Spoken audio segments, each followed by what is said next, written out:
Hello guys and welcome back to GoStack. Today we will learn how to adjust audio speed on Filmora. So first, let's add a simple audio on the timeline, and let's play to see how it looks normally. Okay, now to adjust audio speed right click, and then click Uniform Speed. Here you have the cursor to adjust audio speed. You can lower and higher it as you want, but let's test and see how it looks.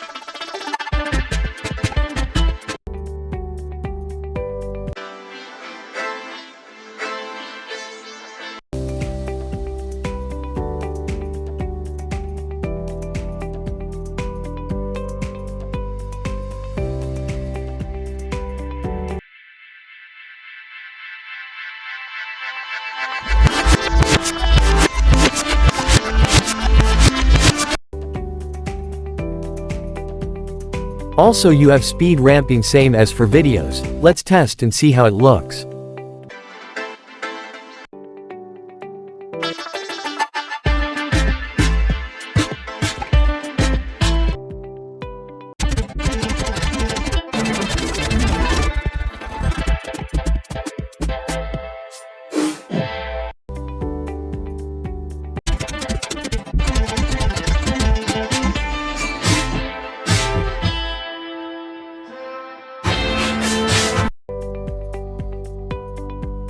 That's it. Thank you for watching, and don't forget to like, comment and subscribe for more.